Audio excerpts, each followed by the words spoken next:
Okay, I decided to go ahead and leave the beard and mustache there. Is this thing recording? No, it says it's on 13 seconds, so I'm guessing that's a yes. At any rate, finished shaving my head, first time ever. I had mentioned I was going to talk about the language I'm working on. Sorry I haven't gotten to that in the last few videos because the shaving the head thing went a little more difficult than expected. By the way, I should have mentioned in that last one, part of the reason why I was having trouble shaving my head uh, is because I actually have very little sense of touch in my fingers, and so that's why I actually had to go out and get a mirror so that I could finish the job. At any rate, about that language, the name of the language is Pont.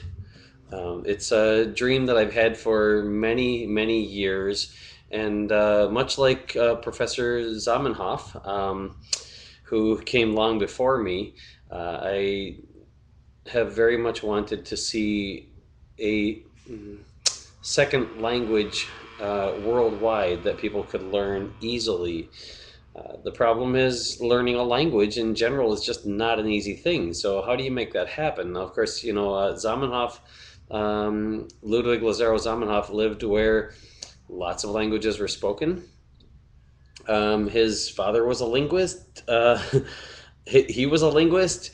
Um, you know, linguists are common where he was. Polyglots were common. People who specialized in studying languages. Now, I'm not saying they're extremely common, but compared to where I grew up, where only English was spoken, it probably was a lot easier for him to learn a second language and a third language and a fourth language than for the average person to just begin to learn a second language.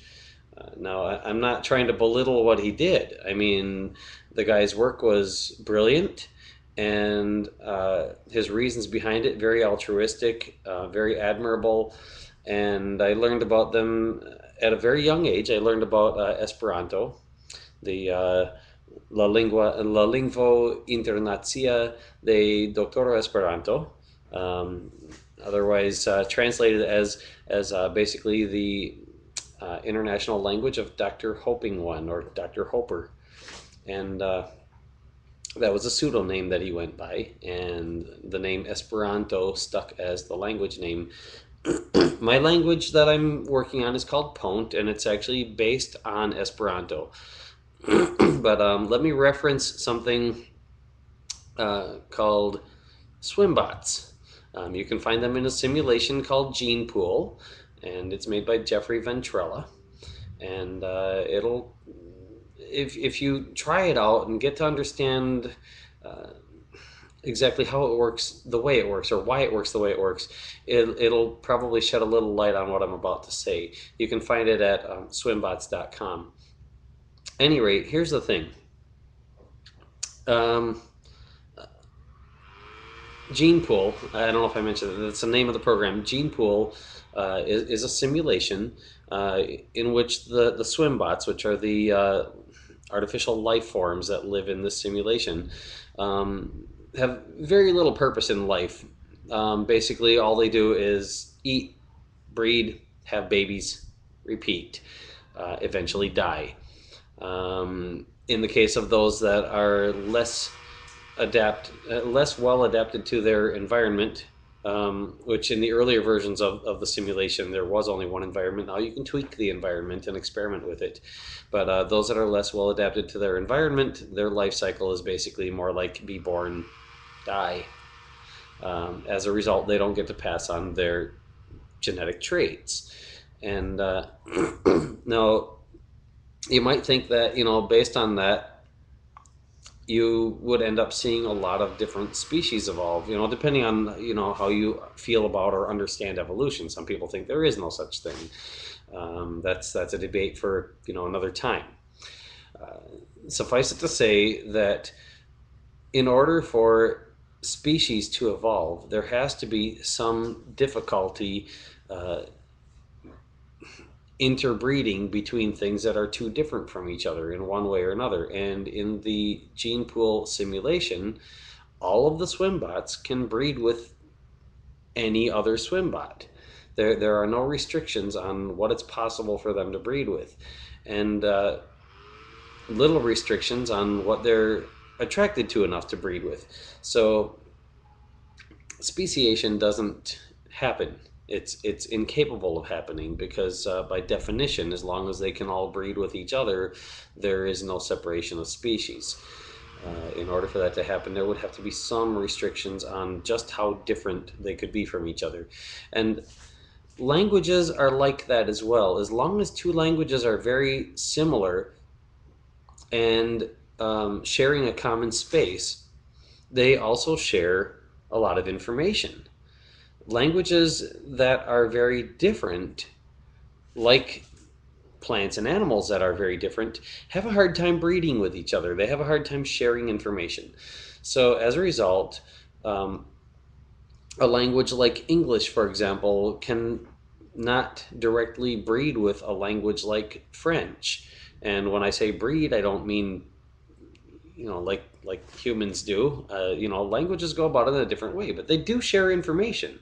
French does share words with English. English does share words with French. English also shares words with Spanish. For example, los jeans is it's Spanish for the jeans. Los being the plural of the in the masculine form, and jeans being an English word that ended up in the Spanish language. It's actually spelled just like it is in English, and if you actually tried to read it with Spanish phonetics, it would be pronounced heans, not jeans.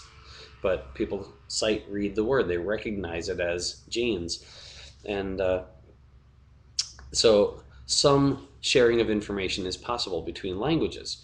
The problem with ending up with a single language that everybody can learn everywhere is that you have to learn a whole new vocabulary to learn a new language, or a nearly whole new vocabulary. You have to learn lots of new words along with the new grammar, the new way of using the words.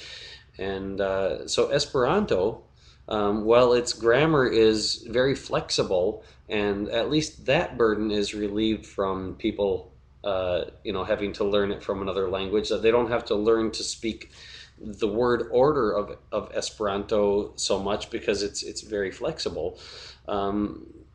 People that come from a language that does not have word building, in other words, a language where words are not put together from pieces, may have a very difficult time with Esperanto. Also, people that only speak a language that lacks some of Esperanto's sounds may have trouble with Esperanto. The same as, for example, a Spanish speaker trying to learn English for their first time may have difficulty with English because Spanish lacks some of English sounds.